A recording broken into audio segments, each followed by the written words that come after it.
Buen día a todos, gracias por haberse conectado y por los saludos en el chat. Hoy vamos a estar con la doctora Macarena Galíndez. Ella va a hablar sobre trastornos de la absorción y hormona tiroidea. Macarena, bueno, aparte de ser una amiga de la casa, que siempre está presente en todas las actividades que hacemos, es actualmente presidenta de la Sociedad de Endocrinología de Salta, miembro de la comisión científica de FACEM, es ex jefa de la sección tiroides del Hospital Oña Tibias y actualmente es la subgerente de dicho hospital. Así que vamos a escuchar Macarena. Gracias por estar, gracias por el tiempo para poder preparar esto y sabemos la situación que está pasando también Salta con todo esto del COVID. Así que el auditorio es tuyo y después de la charla de Macarena vamos a poder responder vía chat todas las preguntas que surjan para poder dialogar entre todos. Así que gracias nuevamente, Maca. Te escuchamos. Bueno, muchas gracias por la invitación. Realmente, bueno, somos de la casa, ya nos sentimos como de la casa con Eduardo. Agradezco la invitación de Eduardo y también de Rubén Lutfi, que me animó para que esté acá con ustedes. Bueno, vamos a empezar con esta charla. A ver.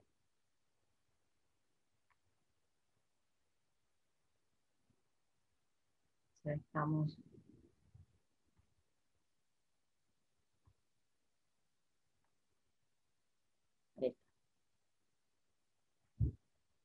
Ahora sí.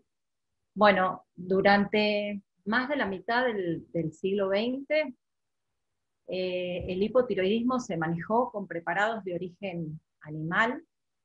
En 1891, Murray administró por vía subcutánea extractos de tiroides de oveja preparado con glicerina y con fenol como conservante en una mujer de 46 años, donde se ve en las imágenes el cambio que hubo después de la administración de levotiroxina de origen animal.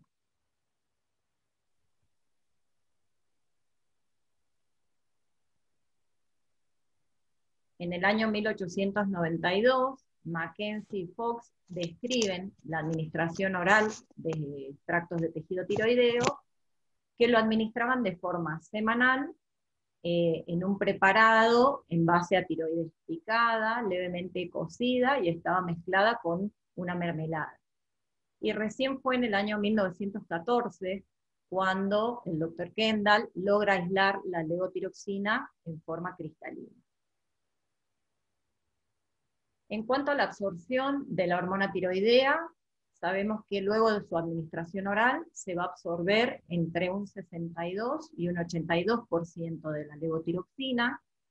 El pico de absorción de T4 va a ocurrir entre los 30 y los 60 minutos de la ingesta, y la mayor absorción va a ocurrir durante los primeros 90 minutos. Va a tener lugar en el intestino delgado, un 20% en el duodeno, un 40% en el primer segmento del yeyuno, y el 40% restante en el segmento inferior del yeyunoide. Debido a su vida media de 7 días y a la gran afinidad que tiene por las proteínas, se va a administrar en una sola toma diaria. La dosis estándar de levotiroxina aproximadamente es de 1,6 microgramos por kilo día en un paciente con peso ideal, y esto se va a lograr en la mayoría de los casos, pero cerca de un 1% de los pacientes van a requerir dosis más altas de levotiroxina. La necesidad de dosis mayores a 2,5 microgramos por kilo se considera como alto requerimiento de levotiroxina.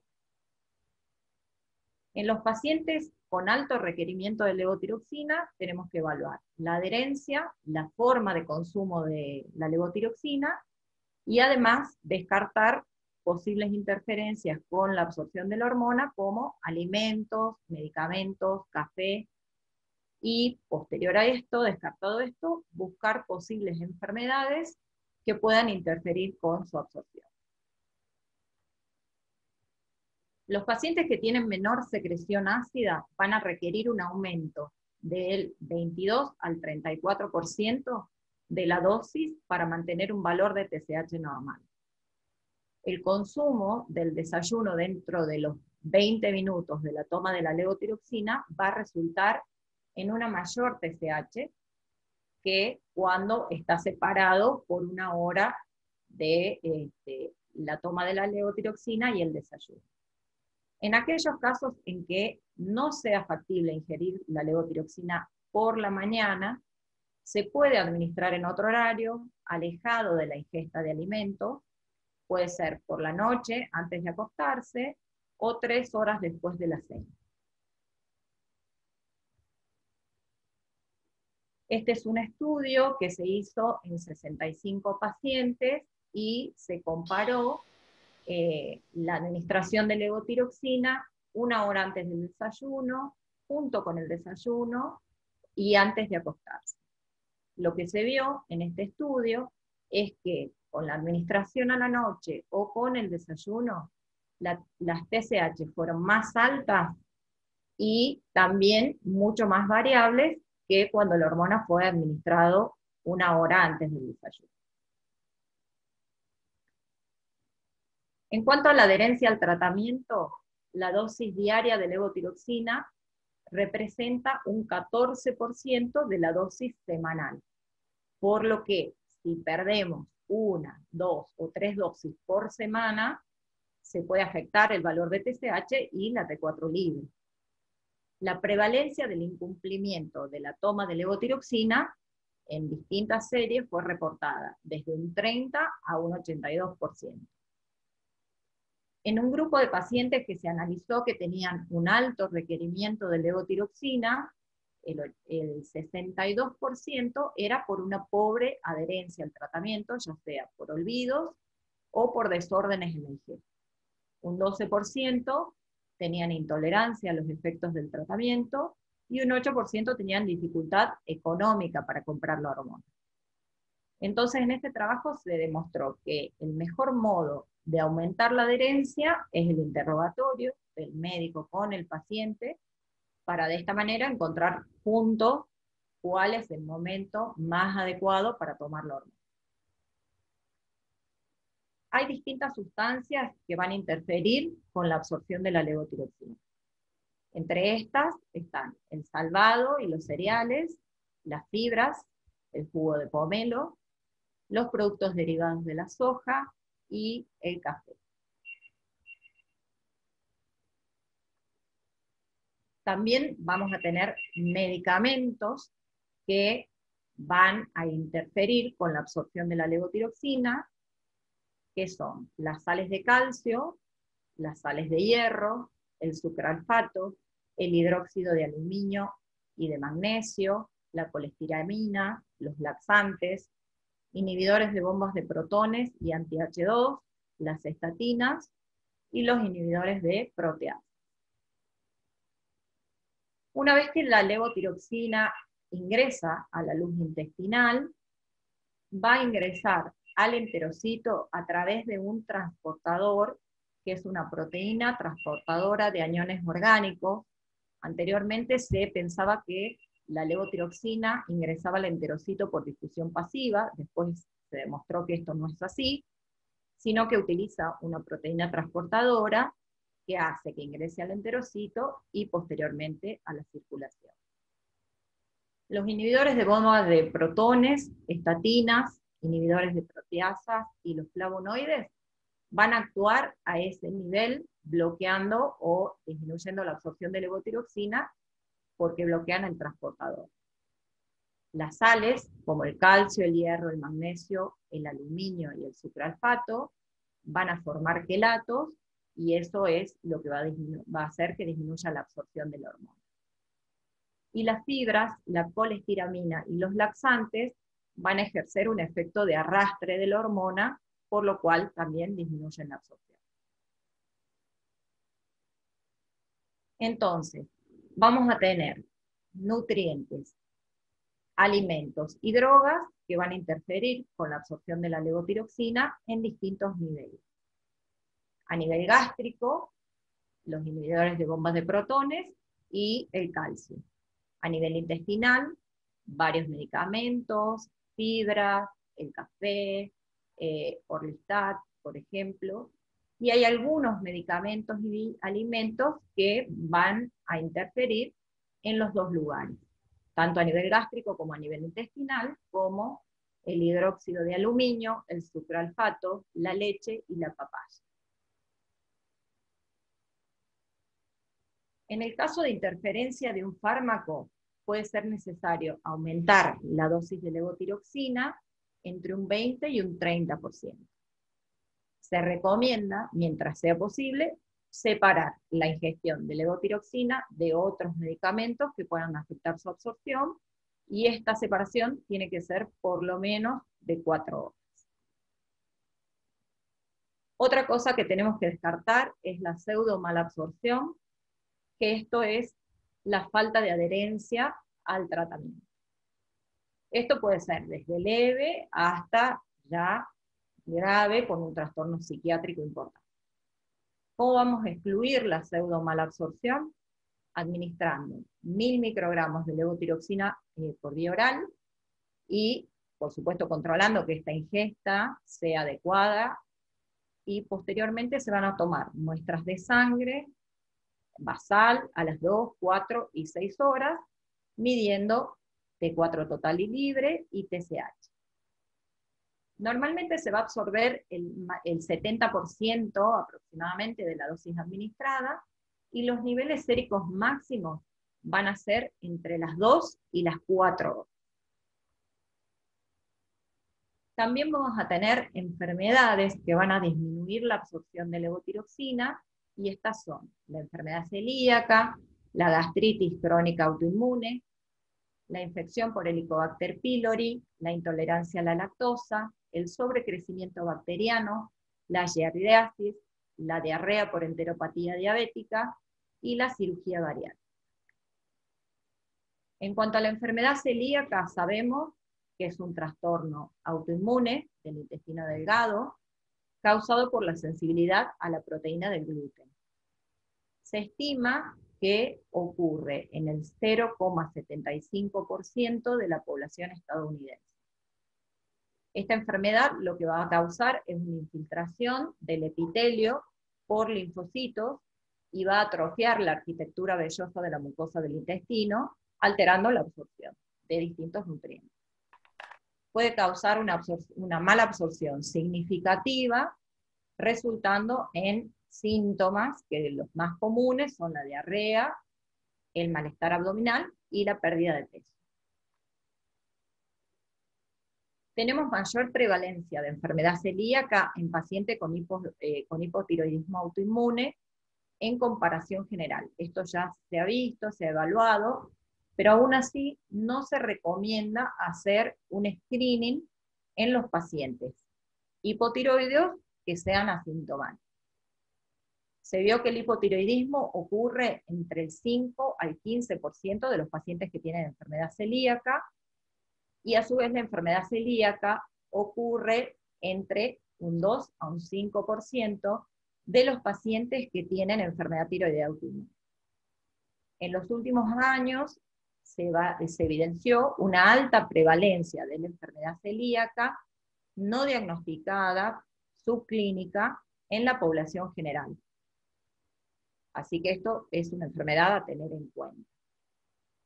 Este es un estudio retrospectivo de casos y controles, en el cual los casos tenían hipotiroidismo y enfermedad celíaca, y los controles tenían hipotiroidismo solo. La dosis media de levotiroxina previa al tratamiento de la enfermedad celíaca y la dosis de levotiroxina basada en el peso, para mantener un estado eutiroideo, fueron más altas en los casos que en los controles. Y las dosis disminuyeron significativamente después del tratamiento de la enfermedad celíaca. Entonces, en los pacientes que tenían hipotiroidismo y enfermedad celíaca, podemos ver en el gráfico que la dosis media era de 2,6 microgramos por kilo de peso, frente a 1,3 en el tercer grupo, que era el grupo de pacientes que tenían hipotiroidismo solamente, y también se pudo evidenciar en este trabajo que los pacientes, una vez tratados con la dieta correspondiente, disminuyeron el requerimiento de levotiroxina desde 2,64 microgramos por kilo a 1,89, que es la segunda columna. Estos autores concluyen que la mala absorción de levotiroxina probablemente ocurre con el hipotiroidismo y la enfermedad celíaca no tratada y puede mejorar después del tratamiento dietario. Este es otro trabajo en el cual se reclutaron pacientes hipotiroideos, un total de 499, y en los cuales se realizó anticuerpo, antitransglutaminasa, para detectar enfermedad celíaca. De estos, 489 pacientes fueron negativos y 10 fueron positivos. Estos pacientes fueron sometidos a una endoscopía, confirmando el diagnóstico en 9 de ellos. De estos 9 pacientes, el 89% de ellos requirieron una dosis de levotiroxina mayor a 125 microgramos por día. Y se vio que en el total de pacientes con hipotiroidismo, la dosis mayor a 125 microgramos se requerían en el 29% de los pacientes. Y un 12,5% de los pacientes requirieron dosis mayores a 200 microgramos por día. Ellos concluyeron que los pacientes hipotiroideos que requieren dosis diarias elevadas de levotiroxina tienen más probabilidades de tener enfermedad celíaca. Lo que vieron es que la prevalencia de enfermedad celíaca, en el gráfico se puede observar, va aumentando a medida que aumenta la dosis requerida de levotiroxina. Y ellos postulan que los pacientes hipotiroideos que requieren una dosis mayor de 125 microgramos por día deberían someterse a una prueba serológica para descartar la celiaquía. Entonces, con la enfermedad celíaca es probable que la mala absorción de levotiroxina en pacientes con hipotiroidismo y enfermedad celíaca no tratada. Puede ser necesario reducir la dosis de levotiroxina en pacientes que son hipotiroideos y se someten a un tratamiento dietético para la enfermedad celíaca. Y puede ser prudente la evaluación serológica de enfermedad celíaca en pacientes que requieran niveles elevados de levotiroxina. La gastritis atrófica es otra de las enfermedades que va a alterar la absorción de levotiroxina. Se describió en el año 1960 un síndrome que se llamó síndrome autoinmune tirogástrico, que se define como la presencia de enfermedad tiroidea autoinmune y de gastritis crónica atrófica corporal difusa, o gastritis tipo A, o gastritis autoinmune. En la gastritis atrófica, las células parietales van a tener disminución o ausencia de secreción ácida, y esto puede deberse a la agresión por los autoanticuerpos, a la infección asociada por Helicobacter pylori, y también al uso prolongado de medicamentos inhibidores de la bomba de protones, por ejemplo, en especial en las personas de edad avanzada. La principal causa de mala absorción de levotiroxina durante la infección por Helicobacter pylori y o de gastritis atrófica es el aumento del pH del estómago. Este es un trabajo que se hizo en pacientes con bocio nodular y que tenían infección por Helicobacter pylori y gastritis crónica. Ellos evaluaron la dosis de levotiroxina necesaria para un nivel de TSH objetivo de 0,5, 0,05 a 0,20 en 248 pacientes. De estos 248 pacientes, 53 tenían gastritis relacionada con Helicobacter pylori y 60 tenían gastritis atrófica del cuerpo del estómago. También tenían un grupo de referencia formado por 135 pacientes con bocio nodular, pero sin trastornos gástricos.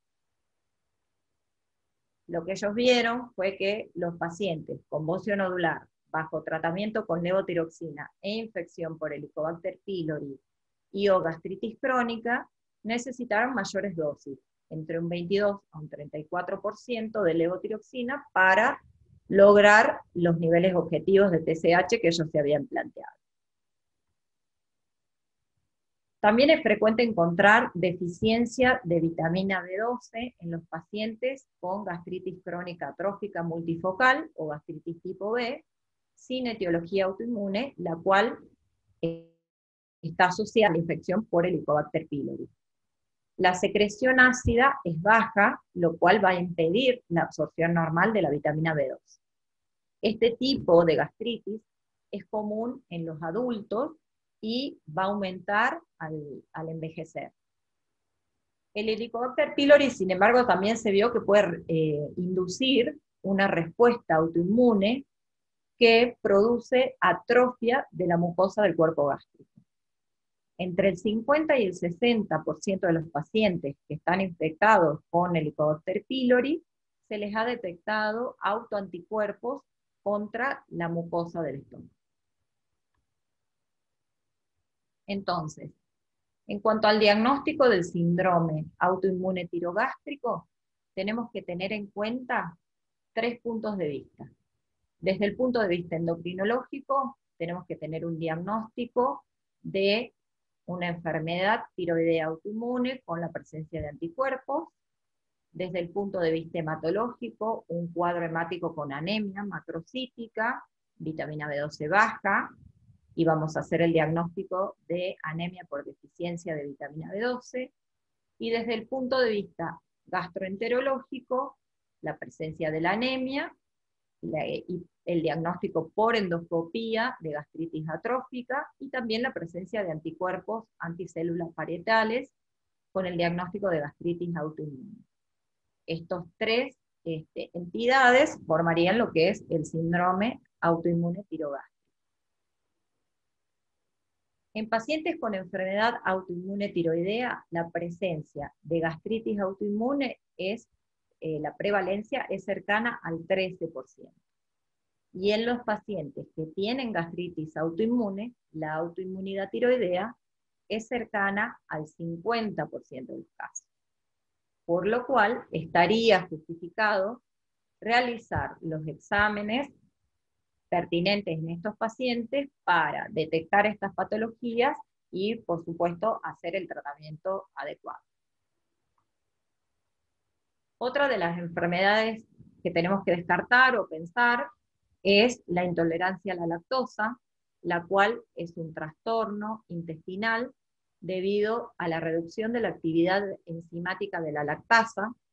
Sabemos que la lactasa es la que va a descomponer en el intestino delgado a la lactosa en glucosa y galactosa. Esta enzima es muy activa al nacer, va disminuyendo fisiológicamente después del destete y persiste solo en un 30% durante la edad adulta. La hipolactasia del adulto es bastante común y a menudo no se diagnostica porque tiene una presentación clínica muy variable, que va a depender también de varios factores: de la cantidad de lactosa ingerida, de la capacidad de digerirla y también de la microbiota intestinal de cada paciente. La presencia de lactosa no digerida va a aumentar la cantidad de líquido en la luz intestinal y esta alteración osmótica va a acelerar el tiempo de tránsito intestinal. Entonces, la absorción de levotiroxina puede afectarse por que la levotiroxina es absorbida y atrapada por el contenido intestinal modificado, por este tránsito intestinal más rápido, que lo que hace es reducir el tiempo de exposición de la levotiroxina a la mucosa intestinal, y también por la diferente microbiota que puede alterar la arquitectura de las vellosidades, la cual es fundamental para la absorción de distintos fármacos y nutrientes. Este es un estudio en pacientes que tenían tiroiditis de Hashimoto, en el cual el objetivo fue evaluar la prevalencia de intolerancia a la lactosa en pacientes con tiroiditis de Hashimoto y los efectos de la restricción de lactosa sobre la función tiroidea en estos pacientes.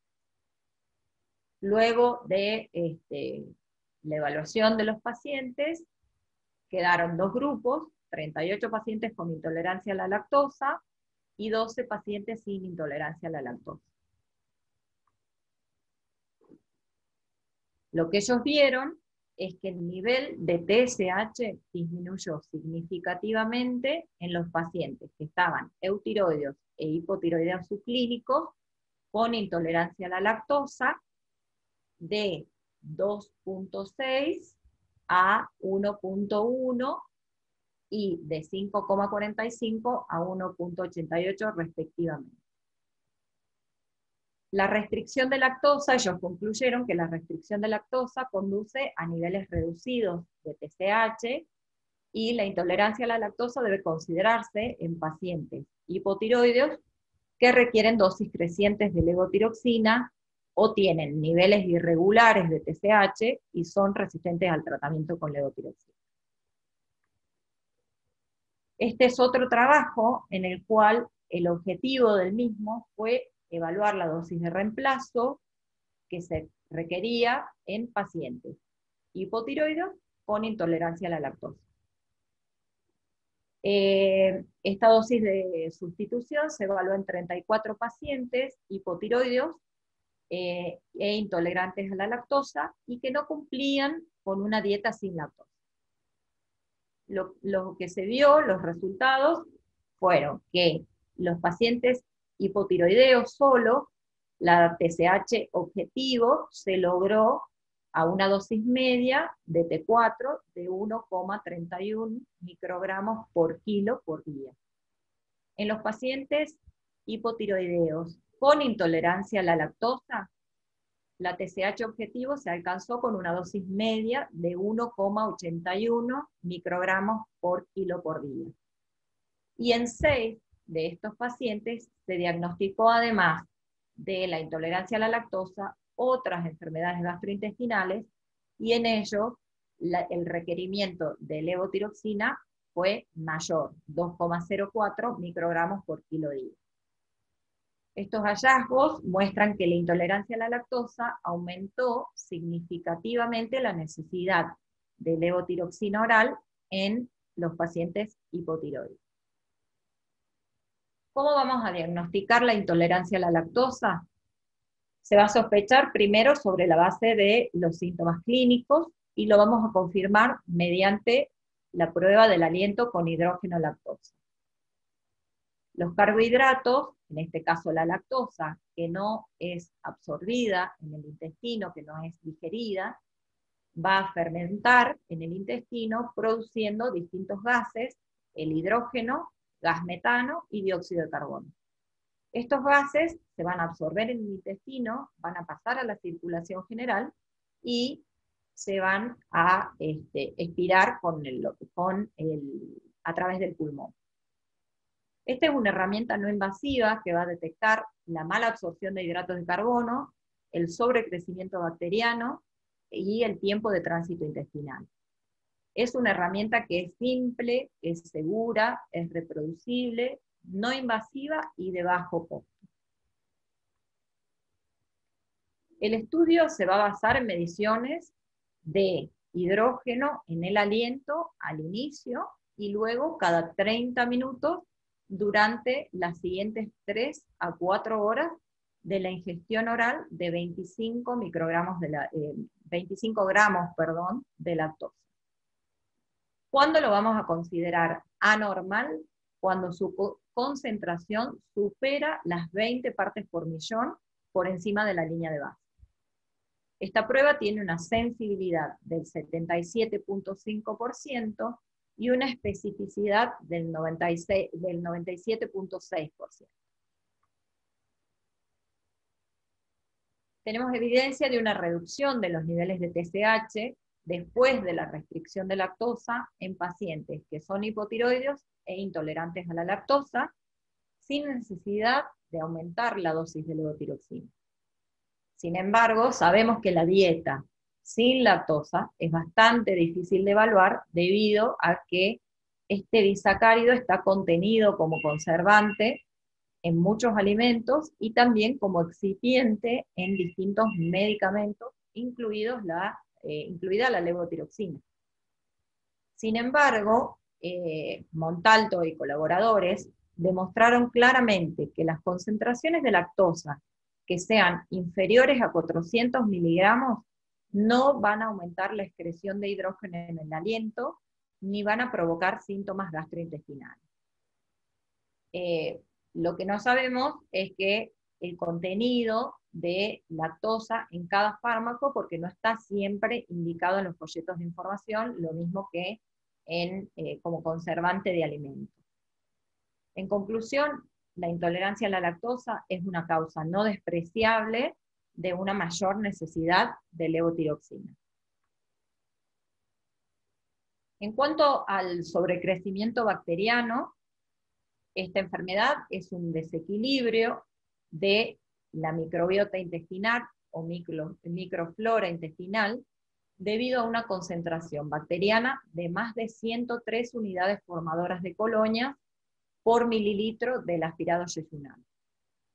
Tiene un amplio espectro de manifestaciones, desde síntomas leves e inespecíficos como distensión, flatulencia, malestar abdominal, hasta un síndrome malabsortivo grave, con diarrea, esteatorrea y pérdida de peso. ¿Cómo vamos a hacer el diagnóstico del sobrecrecimiento bacteriano? También a través de la prueba del aliento de hidrógeno.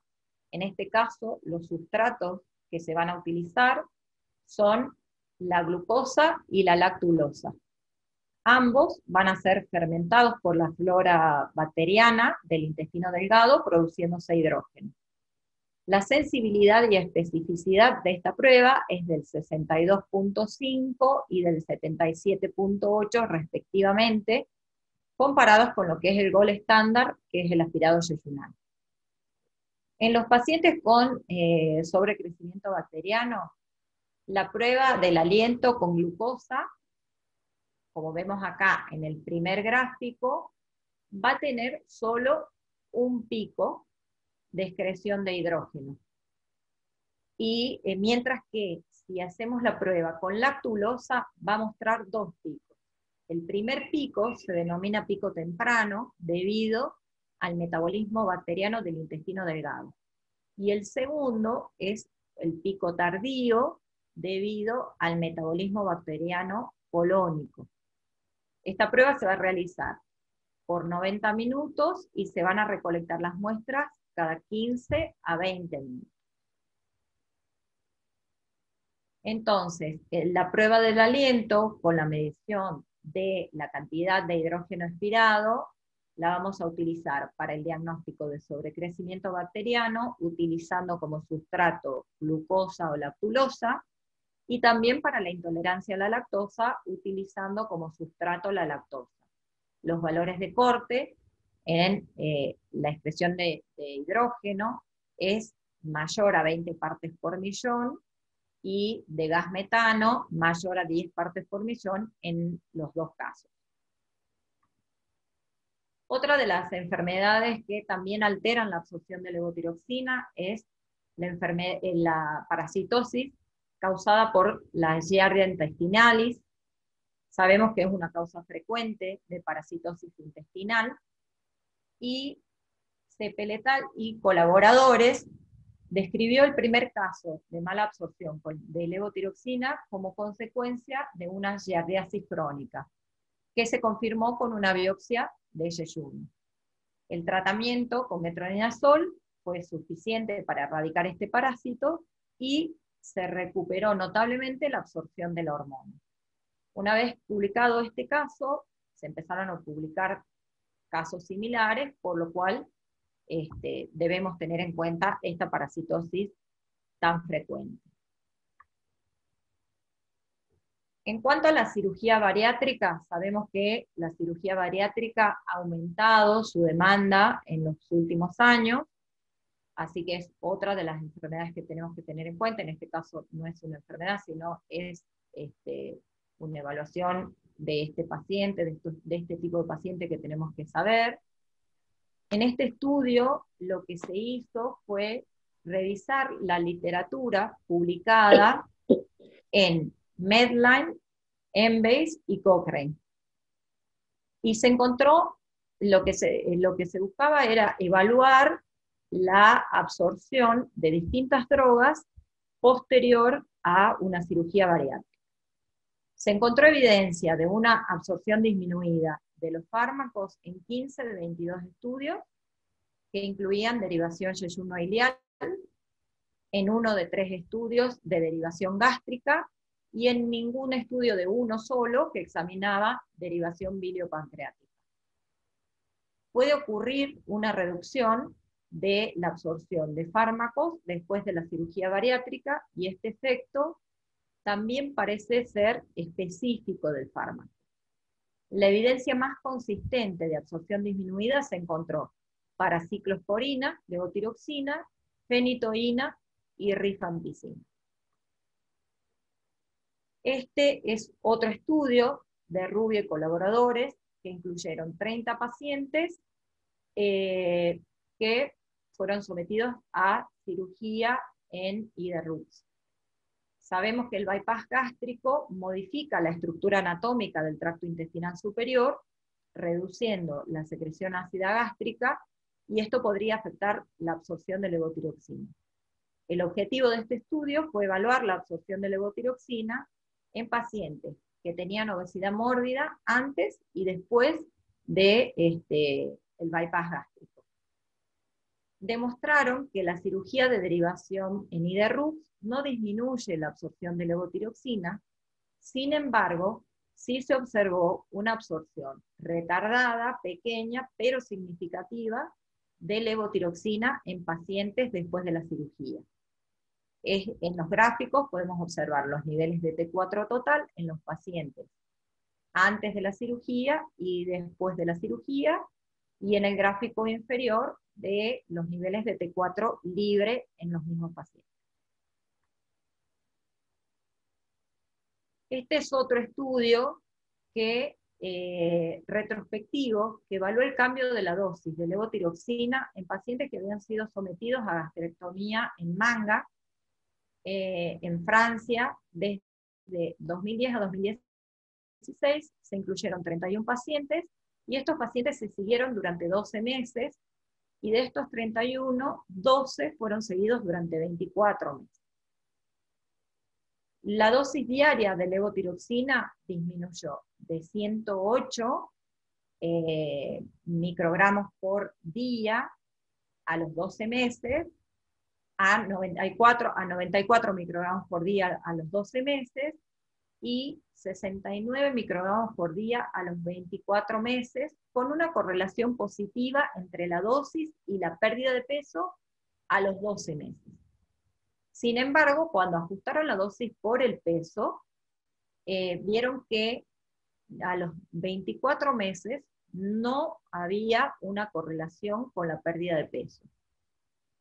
La conclusión de estos autores es de que, a pesar de una disminución de la dosis diaria de levotiroxina, que se correlaciona con el peso, con el peso perdido a los 12 meses, no se relaciona así a los 24 meses, por lo cual habrían otros factores que afectan la absorción de la hormona más allá de la cirugía en sí. En cuanto a la diarrea por enteropatía diabética, se conoce desde más de 60 años, cuando Dulayet y colaboradores asignaron el término de diarrea diabética a aquellos pacientes que tenían diabetes y desarrollaban una diarrea crónica. La prevalencia de esta enfermedad es de un 8 a un 22%, generalmente ocurre en pacientes de edad media, particularmente hombres, con diabetes de larga data y pobremente controlada.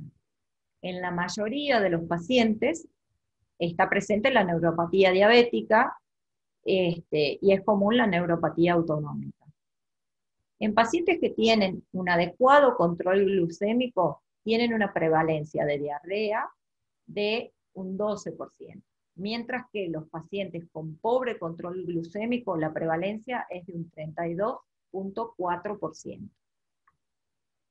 Por lo cual, la piedra angular, lo más importante en el tratamiento de la diarrea del diabético es lograr un control metabólico adecuado. Es importante también conocer qué otros medicamentos, qué factores dietarios puedan exacerbar el cuadro de diarrea, y en aquellos casos de enteropatía diabética con sobrecrecimiento bacteriano, estos pacientes además se beneficiarían con un tratamiento antibiótico. Entonces, si tenemos una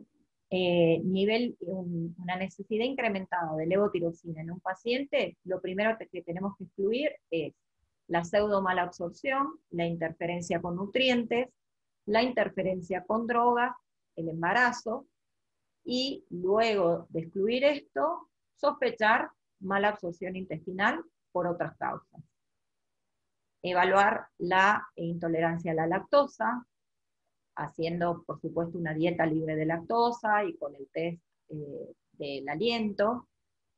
En caso de ser negativo, también hay que descartar el sobrecrecimiento bacteriano y dar el tratamiento antibiótico específico, descartar parasitosis y dar el tratamiento adecuado.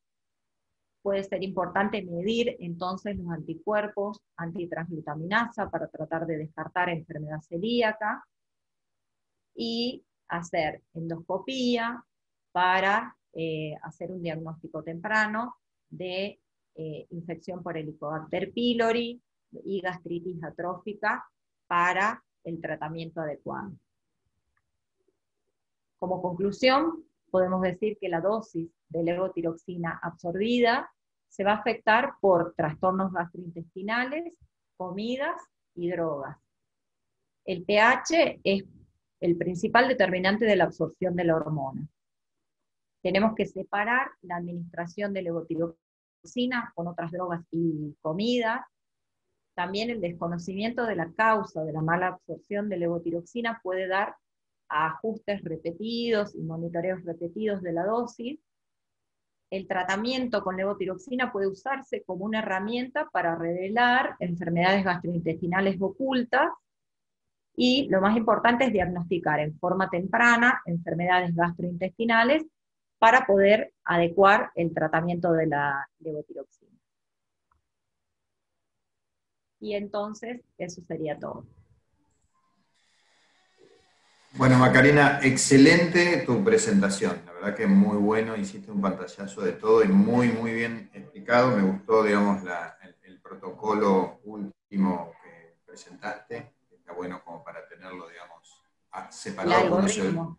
El algoritmo, claro, uno se olvida, entonces está bueno tenerlo, tendríamos que tenerlo aparte en todos los pacientes con levotiroxina que varían tanto en cuanto a la absorción.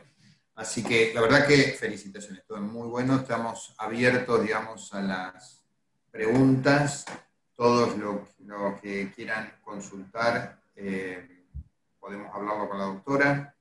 El tema más difícil para mí, en realidad es en aquellos pacientes que tenemos que hacerle el test de pseudo malabsorción.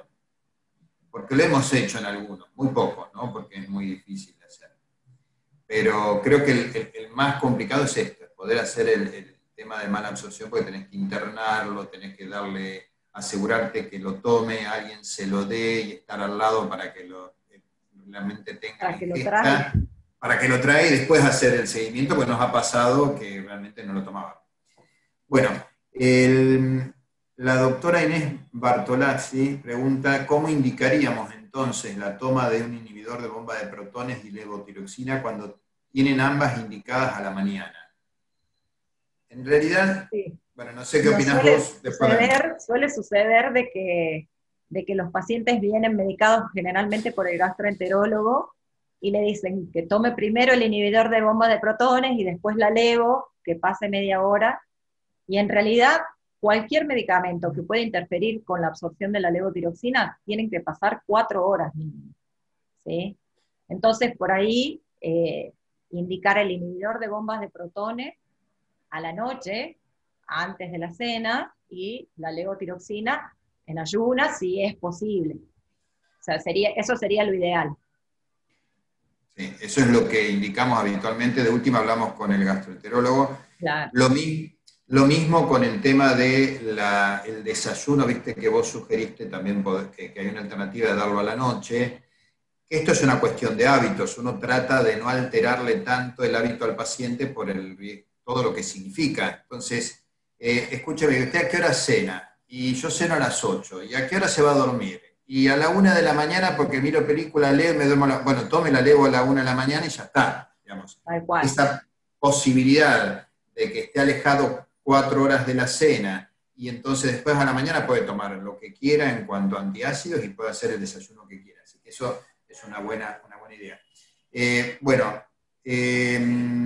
Gustavo Zanotto, excelente presentación, muchas gracias. Sara lo mismo. Analía Pignata, excelente Macarena. Y pregunta, ¿en qué caso solicitamos anticuerpo anticélula parietal gástrica y si es el anticuerpo correcto a solicitar?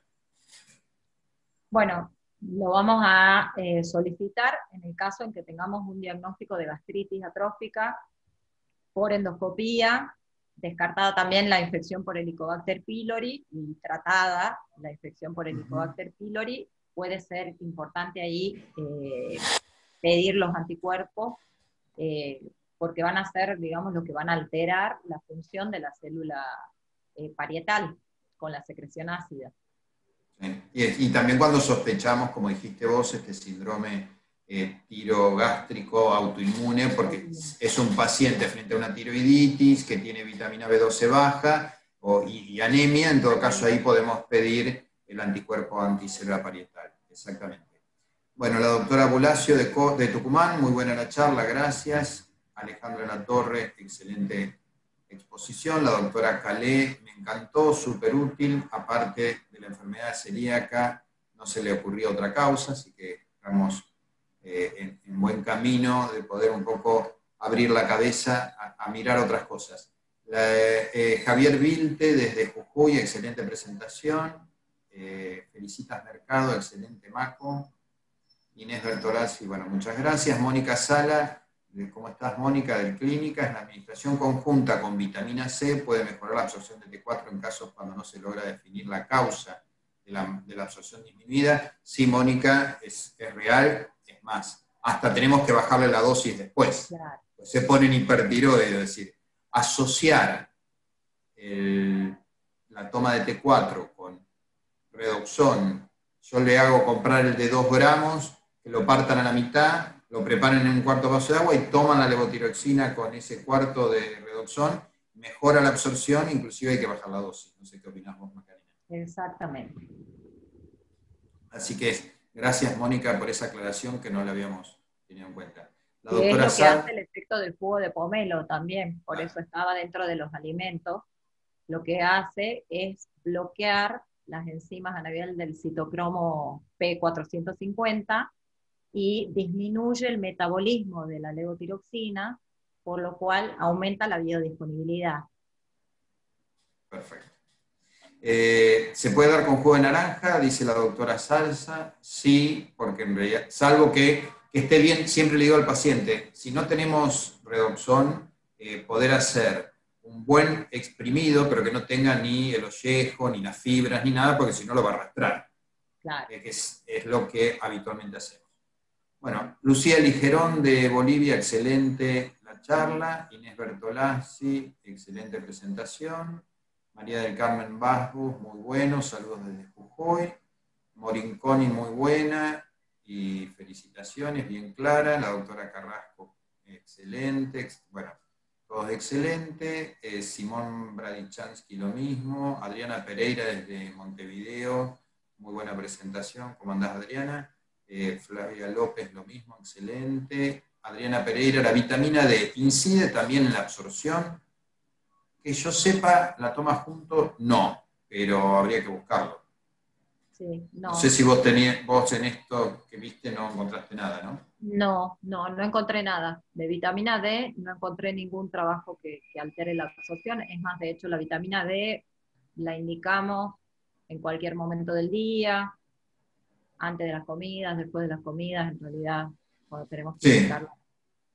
sí, no hace falta que la tomen juntos.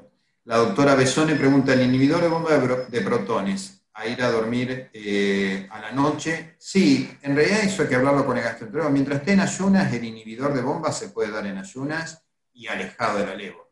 Así que podría ser también la inversa. En lugar de dar la levotiroxina al irse a dormir, dar la bomba de protones. La doctora Pamela, bueno, Adrián de Cunto pregunta, ¿con la absorción de la T3 pasa lo mismo?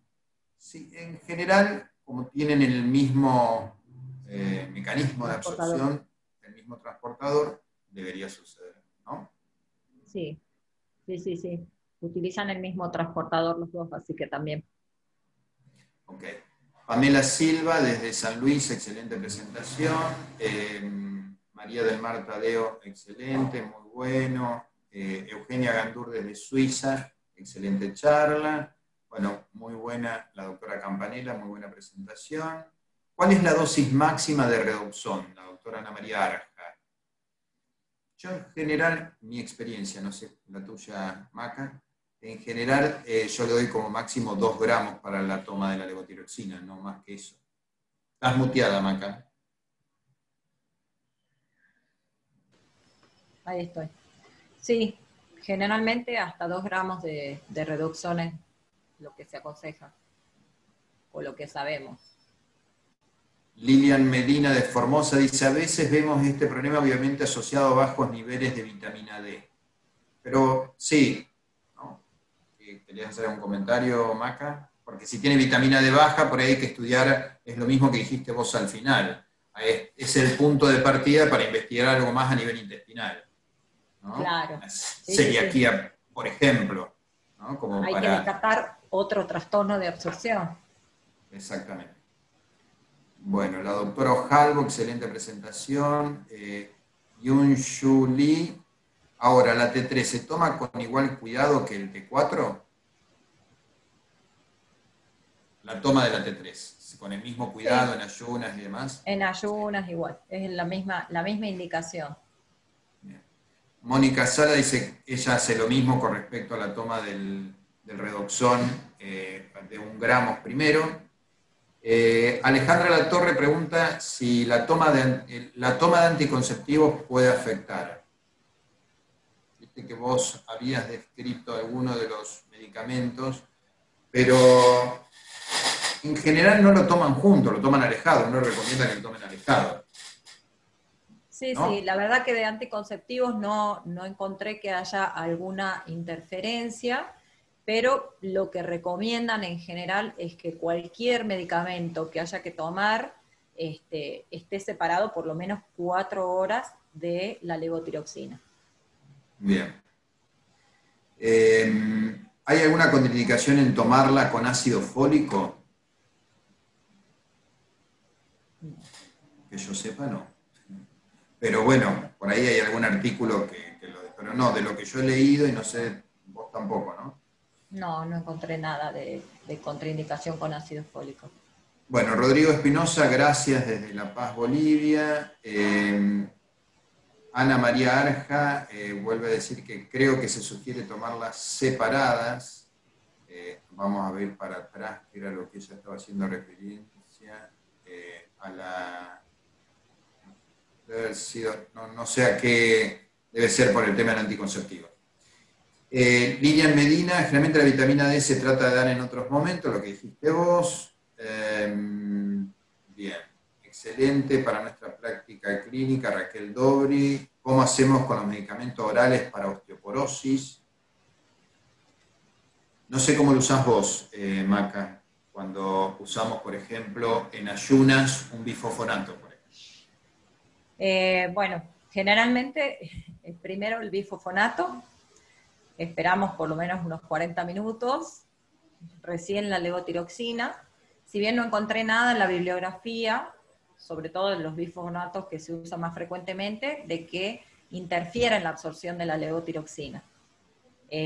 La separación de 4 horas con medicamento es en estos medicamentos que sabemos que van a interferir, medicamentos, alimentos, el café, por ejemplo, también, que a veces no lo tenemos en cuenta, el café, en eso sí, estar separados durante 4 horas. Generalmente lo que yo hago es, bueno, primero administrar el bifosfonato, esperar por lo menos 40 minutos, después la levotiroxina, esperar media hora y recién desayunar. Pobres pacientes, porque ese día es un calvario. Entre que tienen que estar parados, no se pueden volver a acostar, no desayunan, esperan una eternidad, bueno, es complicado. Sí. No sé cómo le indicás vos. En general yo hago lo mismo. Sí, sí, sí, porque es un solo día a la semana en ese momento, un solo día al mes. Y lo indico de la misma forma. María Cecilia Schock dice, muchas gracias por la presentación. ¿La T3 no se sugiere dividir dosis para mejorar absorción y disponibilidad? Sí, porque la vida media es más corta de la T3. Entonces sí se puede dar en dosis dividida cada 8 o cada 12 horas. Bien. Bueno, Ana Julia González, ¿cómo te va? Buena presentación y saludos. Jorge Mendoza, excelente. La administración de levotiroxina en cápsulas, ¿mejora la absorción? En cápsulas, viste que hay ese trabajo en Estados Unidos. Sí, sí, sí. Hay varios trabajos que sí dicen que la absorción de levotiroxina es mejor, el porcentaje de absorción de la droga es mayor en cápsulas que en comprimidos, porque no necesitarían tanto de este pH ácido para la disolución de la droga. Eso sí está, hay varios trabajos que sí hablan de eso. Así sí. Que, bueno, pero no la tenemos, acá en Argentina no la tenemos disponible. Mónica Sala pregunta, ¿y el mate? Bueno, viste que también hay un trabajo donde hablan de que el mate puede afectar la absorción de la levotiroxina, ¿no? Así que, sí, bueno, sí. Aparte del café expreso, el mate, el expreso. Bueno, mejor ni hablemos, porque si seguimos así a los pacientes los volvemos locos. Entonces, en general, cuando el paciente me pregunta esto, no, pero mi endocrinólogo anterior me dijo esto. Entonces, en general, le digo, a ver, ¿cómo está? Veo el laboratorio, veo cómo está clínicamente, lo que está haciendo está bien. Claro. Porque si no, le empezás a alterar calidad de vida en cuanto, viste, que no coma esto. No, doctor, pero si no tomo mate no voy al baño. Entonces, bueno, pero pará, tenés una TSH normal, T4 normal y estás clínicamente asintomático, toma mate, hacé lo que estabas haciendo porque se nota que a vos, en lo personal, no te afectó. Uno empieza a buscar todo esto en el supuesto caso que vemos una dosis alta y que realmente no está absorbiendo bien. Así que, Mónica, claro. Gracias. Fundamental es eso, si mantenemos una TSH regular en los diferentes controles, no es que hay que cambiarle, cada vez que le hacemos un control tenemos que subir, tenemos que bajar, bueno, que el paciente lo siga tomando como viene tomando, y si no tenemos que usar también dosis cada vez más altas, bueno, por ahí no alterarle tanto la rutina al paciente. Hay gente que toma mate en ayunas, se despierta y toma el mate.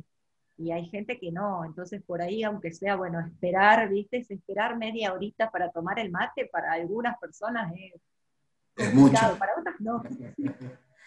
Sí, perfecto. Bueno, la doctora Guayer Amad decía que el ácido fólico y el ácido acetilsalicílico supuestamente no interferirían al ser ácidos, en teoría favorecerían la absorción, no la retardarían en todo caso, ¿no? Podría ser, es cierto, Roxana. Podría ser, habría que buscar, ¿no? Bueno, Lilian Medina dice que lo más difícil es absorber el bifosfonato que la levo, es cierto. Bueno, muchas gracias. La utilidad de romper la T4 sin masticar para aumentar la absorción. ¿Considerás de utilidad romper la T4 sin masticar para aumentar la absorción? Nunca se me ocurrió. Solamente en casos, o sea, sería necesario solamente en casos en que se demuestre que el paciente tiene una hiposecreción ácida gástrica, pero la verdad que no no lo he hecho. Particularmente yo no lo he hecho nunca. Perfecto. Bueno, y después todos hablando de, es mejor que tomen la T3 cada 8 que darles 15 a la mañana, entonces, ¿hay presentación de 20? Hay presentación de 20 y de 5. Y de 5. Exactamente. Sí. Y se puede tomar en dosis divididas. Se Dosis dividida. aconseja tomarla en dosis dividida por la vida media corta. Exactamente. Bueno, muy buena presentación, Eduardo Torres de Mendoza. Ahora sí dije bien en el lugar. Respecto al horario, si bien hay muchos trabajos que avalan el uso nocturno, al menos 2 horas post cena, también hay algunos que no encuentran diferencia si lo consumen 1 hora previa a la comida principal del día, por ejemplo, claro, previa al almuerzo. Bien. María Arja, bueno, estaba respondiendo a lo anterior de la vitamina D y T4 que deben indicarse separadas, según la doctora Arja. La mayoría hablan de que, por supuesto, la TSH, si está normal, no hay que alterar nada. El tema del hierro sí se habló, Lilian, de que el hierro es una de las cosas, igual que el calcio, que son sales que disminuyen la absorción. Como Lilian entró más tarde, eso no lo escuchó. Bueno, Analia Pignata, he escuchado de todo, no pueden comer nada, no desayunar. Creo que hay que identificar a aquellos pacientes con problemas y no hacerle difícil la vida al paciente, lo que dijimos antes. Tiene que ser algo cómodo el tratamiento, es decir, que la calidad de vida tenemos que focalizar en eso. Y Mónica Sala dice, ¿queda grabado? ¿Se puede ver en diferido? Porque llegué un poco tarde. Sí, Mónica, después te lo van a mandar al link para poder ver todo. Excelente estuvo la charla Macarena, así que la vas a disfrutar después en diferido. Bueno, Línea Medina dice gracias, y creo que ahí hemos respondido todo. Así que excelente, Maca, muy buena tu presentación y la interacción con todos. Muy lindo haberte escuchado y por supuesto, como siempre, fueron 135 los que se conectaron hoy. Muy lindo escucharlos a todos y poder estar en contacto con todos nuestros queridos endocrinólogos de todo el país. Así que gracias, Macarena, nuevamente. Gracias a todos los que se presentaron. Acuérdense el martes que viene, ahí tienen el link en el chat. Para que se puedan anotar y que les lleguen el mail. Yo a Lilian le acabo de dar el contacto de la gente de Patagonia, Lilian de Formosa, porque no le había llegado el mail para el día de hoy. Así que cualquier cosa, pueden mandarme un mensaje, me googlean y me mandan un mensaje al mail que está en internet, si necesitan algo. Pero bueno, gracias, muy buena semana para todos. Y nos vemos el martes que viene. Gracias, Macarena, realmente muy bueno. Muchas gracias por la invitación, gracias a todos. Al contrario. Gracias, hasta la semana que viene. Chau, chau. Chau, chau.